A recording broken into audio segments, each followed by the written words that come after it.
And we're home na sa front dog park. I just washed her paw. And I'm already drying the hair in the paw. Here's Elsa.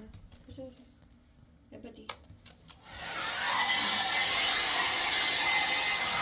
She's just drying.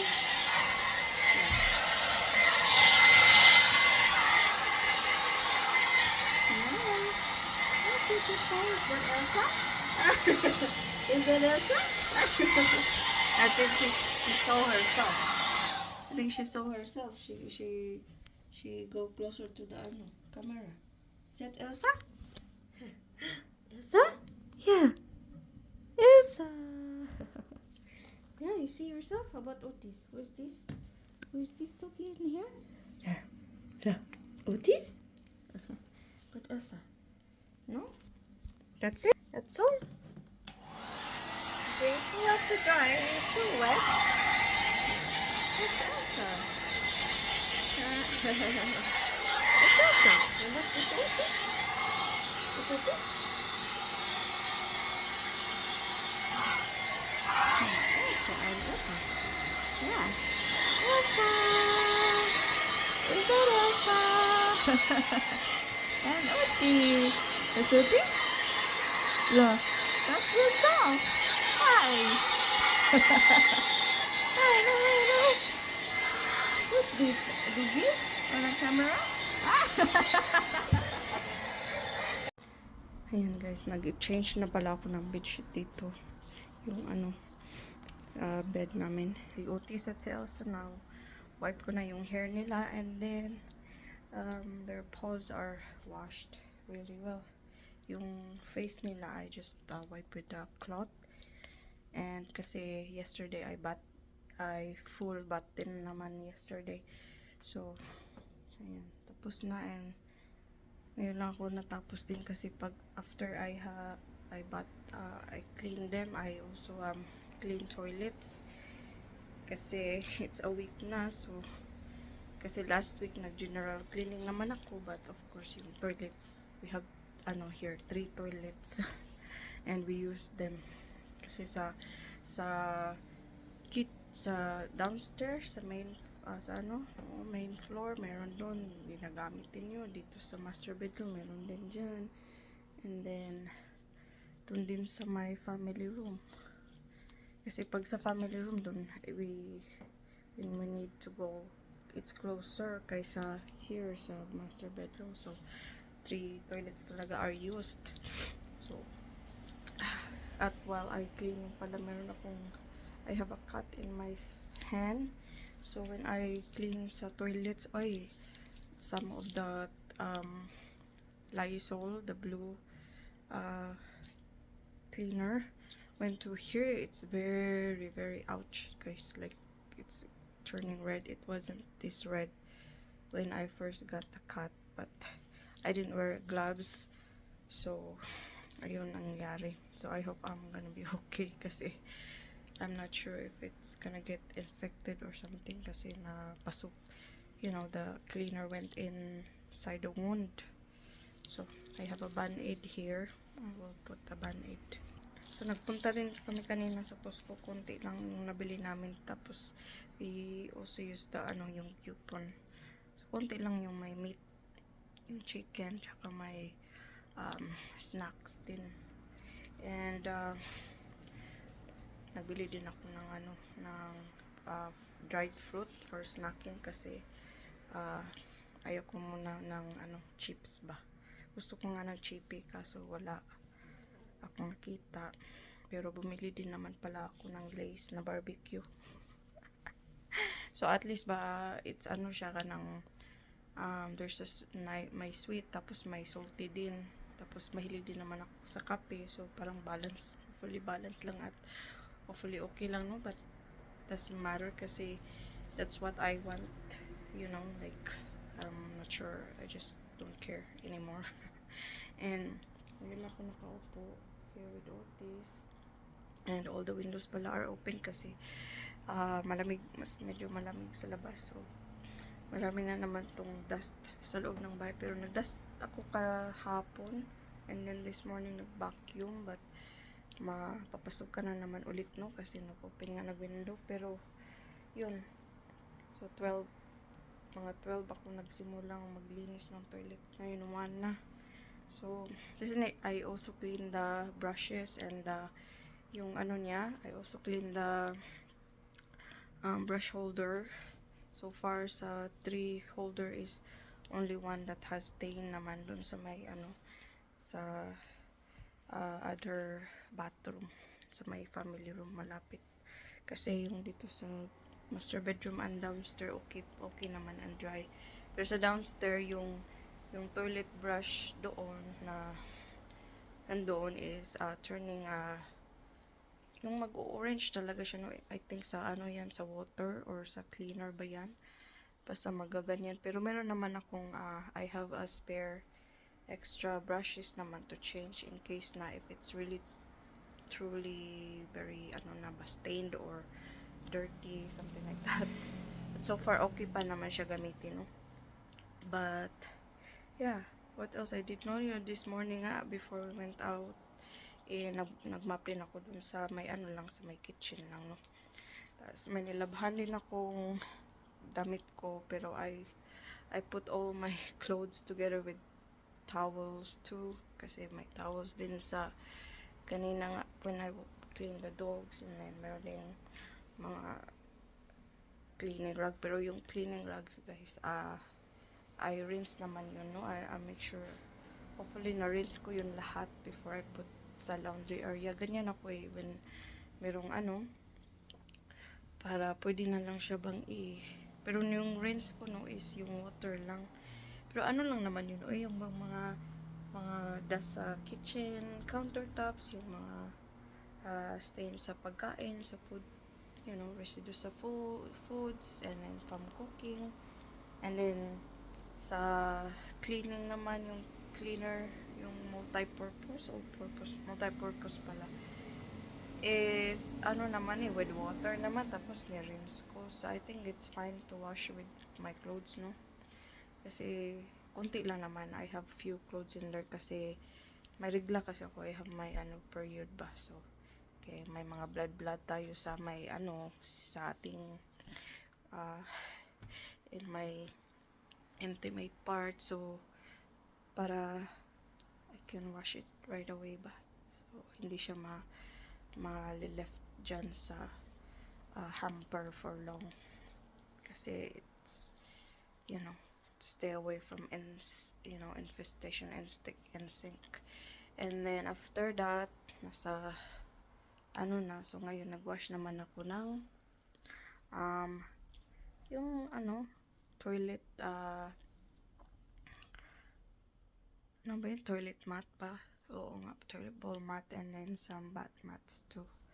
Tapos meron din doon, sinali ko na rin yung parang bath mat na Elsa usually use it sa sa paghihiga niya, she's using it sa as a blankie, or where she laid down ba, kasi doon sa may opisina, sa where is Scott is, kasi daddy's girl yan siya, so doon siya palagi. So mayroon kaming spare bath mat, so ginawa niyang bed para doon siya maghihiga pag andun si Scott, wala naglalaro ng niya, di ba? So at may konting colorete lang pala ako sa kamukha kanina. Not all the time na when we go out, no, na may colorete ako sa mukha. Ngayon lang din, matagal-tagal na rin. Minsan lalagay lang ako.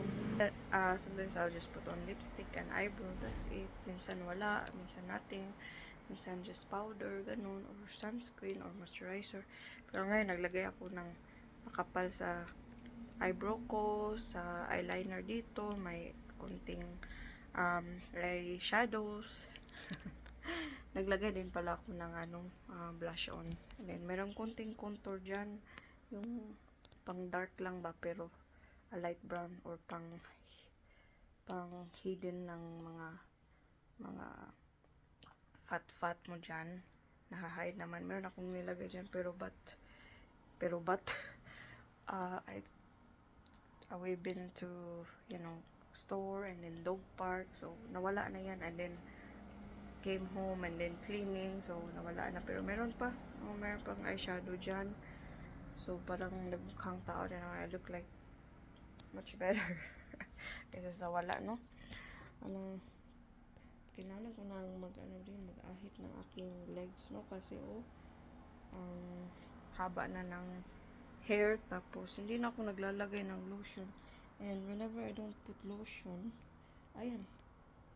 I don't put lotion kasi sinisave ko yung lotion ko for winter. Kaso lang, the result is, nagka-crack talaga siya. Kasi yung air dito is drier ba. And then, papol na, it's getting cooler. And side yung mga dyan, turning light green ba? No, turning yellow ba? Turning brown, ayan, kasi palapit na. Yung fall season here starts by September 20. Lapit na, next week, September 22. But, okay lang yun kasi hindi naman masakit pa yung legs ko ba, yung crack dito. Kasi hindi ako naglagay talaga ng lotion. Kasi yung lotion ko na Cetaphil is half na lang. Mahal kaya ng Cetaphil lang. Isang ganito is, kung hindi man mag-sale, $20. But, kung mag-sale sila, mga 18, 19, kunti lang ba yung sale. Pero, huwag mo nang, ayan na. Kung makikita man siguro dito, no? Ako lang yata nakikita. Ito yung makikita sa camera. Dito na lang siya, banda sa yung may Pro Vitamin B. Pero pwede naman akong pumili ng medyo mura-mura, no? Pili lang ako ng mura-mura next time kasi hiyang ako sa Cetaphil, pero yung wala ka ng budget, yung ka na ba na I feel na parang pabigat na talaga ako. Kasi wala na sa pagkain na, hindi na muna nga ako kakain ng marami. Snack na lang ako.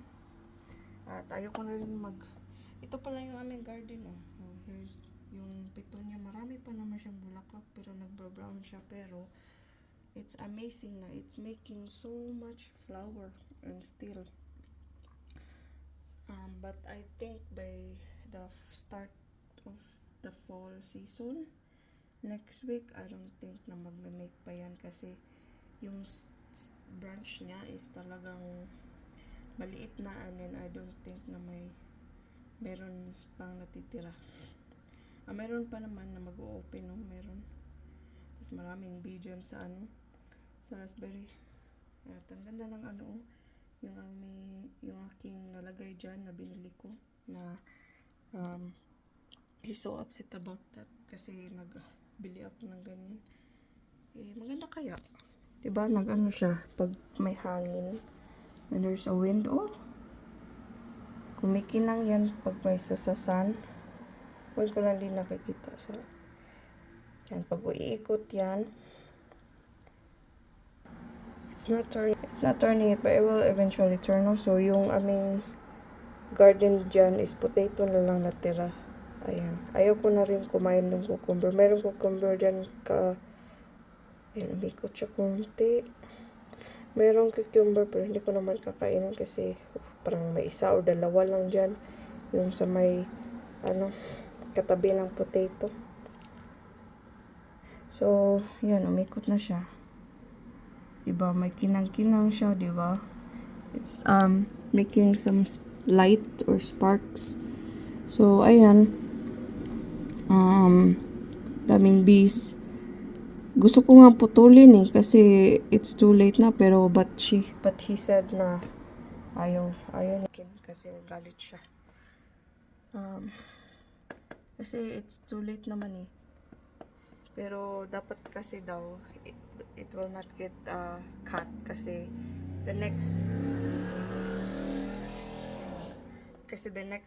summer dyan tutubo yung bagong kaysa sa doon sa pinakailalim. So yeah, I will just leave it like that. And I will try to see, I will keep the branch nga That's why I had that branch tied in there sa my railings. That's the only way na mag-stand yan. As much, you know, ayaw ko na nga yan eh. Ayaw ko ng raspberry dyan kasi, as I said, meron sa ilalim may nakatira dyang ano, ewan ko eh, parang ano yata, mice. Kasi may mga holes dyan sa soil ng raspberry area dyan. Nakikita ko minsan. Kaya nung mga nakaraang buwan na, meron kaming mouse trap, may namatay, may na-trap kaming 3. Even doon, meron din na-trap din na mice doon. So far, yung kumain ako ng beans at saka zucchini, okay naman siguro siya ko, no? Hindi pa naman ako nagkakasakit. Kasi you clean naman eh. Clean the vegetable then cook it, you know, fully cooked talaga. So, that's why okay pa naman. And then, parang ayaw ko na rin mag solar lights. Kasi yung solar lights ba, nagtatrap siya ng mga spiders, especially kayan yung solar light sa fence na mga nilagay ko, dami diyang spider web kasi at night kasi gusto nila niyan kasi diyan sila kumakain ng pagkain nila, mga insekto na pupunta sa ilaw. Yung ilaw nga diyan is parang just rays of light na yellow white yung basta pakita ko sa inyo mamayang gabi. So, nabili ko yun sa Amazon but parang ayaw ko na siyang gamitin. I feel like I have to, I don't know, like not use it and just put it away. I'm not gonna throw it, but you know, because who knows, maybe I will just send that to para mayroon silang, mas marami siyang light doon kasi wala namang masyadong spider doon if ever ba na I have another box in 2 years or something na ikikip ko yan. So I think sa by winter time I think I will put it all away. Pero yung solar light dyan sa railings, that one and then the rectangle, yan kasi white yan. Tapos ito namang rectangle is yan yung changing color. So, yeah. Iwan ko lang yan. But I will sa summer i-off ko yung rectangle. So iiwan ko yung isang yan, ito. May bahay na parang lantern na style ng solar.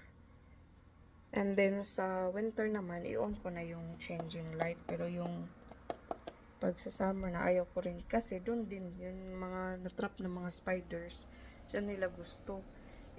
That's why I have that there kasi gusto kong may light sa my railings because nga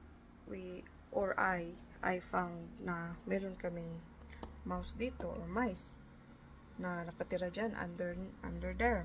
So I thought that having lights might help to get rid of them, but I don't think so kasi the other day I saw a little tiny one and then there's still holes sa soil dyan. So iwan ko lang, parang ayaw ko na talaga eh.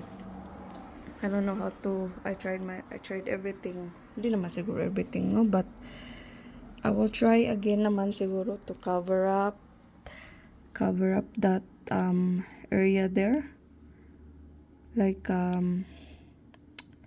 they just like that soil in there. Labi na nindot ba ng dyan sila holy moly, there's a lot of bees. Kaya ayaw ko nang lumabas dyan kasi maraming bees eh. Paakan pa lang ka sa bees dyan. Wata kay bo, asa na naghimuog ka ng ilang balay-balay ba? What do you call sa the bee house, diba? That's scary. There's gotta be somewhere na may bee house dito. We're you know, yan, dami o, diba? Holy moly, daming bees. Huh. Nakakatakot ah. Kaya hindi nga akong lumalabas dyan. So that's why I said na yung for the bees na lang yan. For the bees or sino man kumain ng raspberry na yan, di ba? So yeah. Anyways, yun yung mga na-share ko no, at ang plano ko mamaya is pahinga na pala ako no kasi magtuto na yata. Gusto ko nga I want to sing along sa karaoke but naka-open kasi lahat ng window. So hindi ko pwedeng mag-ingay kasi you know neighbors will get mad. It's noisy. They can hear me especially na mag-sing ako talagang loud yung you know, kasing-kasing, coming from the soul, coming from the heart, you know, like singing from my soul, and nobody likes that, to, you know, especially if they're sleeping, if they're working at night, or whatnot, so, and then also, yung, si Scott din, parang ayaw din niya, ayun yung mga nagsagit-sagit ko din, no, so, hindi naman yung shaggy talaga na kanta. Yung kanta ko kasi gusto ko yung mga matataas na kanta ba. So, of course, mag-sing talaga ako ng yung high notes, di ba? Kasi matataas yung kind of the song I was singing. So, alam mo lang, I'm not gonna make my voice with the high notes kung high notes yung song. Okay. Ayan, so sa pagbablog because something happened today and then gusto ko lang na i-record ba kasi ganito ako paiba-iba ko yung I cannot think right what to do like what I really want or yung I've been changing so much, you know, but it's okay I guess kasi wala naman talaga ako masyado ding subscriber dyan dito sa YouTube channel ko, but if ever there is or who, especially yung mama ko naman siguro nanonood, yun lang ang alam ko na talagang manonood sa vlog ko dito sa YouTube, so and that's fine, that's enough for me as long as meron akong nasi-share bitaw kasi parang malalaman ng tao ba kasi especially introvert ako, lagi akong always inside the house, and then para kung I can show something na even though I'm all on myself, like I'm here sa house, this is what I've been doing, you know, kung ano na nangyayari, especially if I'm not gonna say anything also like very very personal na rin no kasi or marriage life or something like that, hindi mo na yan kasi ako for now lang to, life lang, life ko lang ba kung anong ginagawa ko dito so far so far dito naman ako, and of course you know like married naman ako dito sa kay Scott, kung you know when they say na married ako ng isang afam yan kasi yung mga nakikita ko ngayon sa social media, pero hindi naman ako nagagaya ba na ganyan. So, na-share ko lang na, of course, yeah, mayroon din akong, na, ganito ang life ko din as married to a foreigner, you know. So, yan. Nakasalang nung yung laundry ko, hintayin ko lang yan, then na ako. Di pa pala ako no, buborda, kasi yung borda ko, yung last kong upload sa short ko na horse, yun muna yun. Maybe tomorrow mag-cross-stitch ako, no? Pero, wag muna ngayon, relax muna ako kasi pagod din ako, wala akong ginagawa, no? Pero, yung ilong ko ba? Ano yung ilong ko? Magsikmas ako, ha?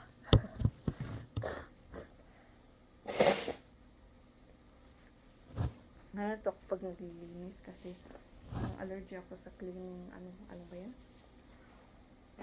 Meron kasing nalalanghap na chemicals, no? But it's normal, but I'm not wearing my good, mask. Meron na akong mask, no? Pero, minsan yung nagmamadali ka ba? No. Manonood na ako ng manonood mo na ako, guys, ng showtime na siguro to, so, yan. Yan pala yung mga, ayan, batmat.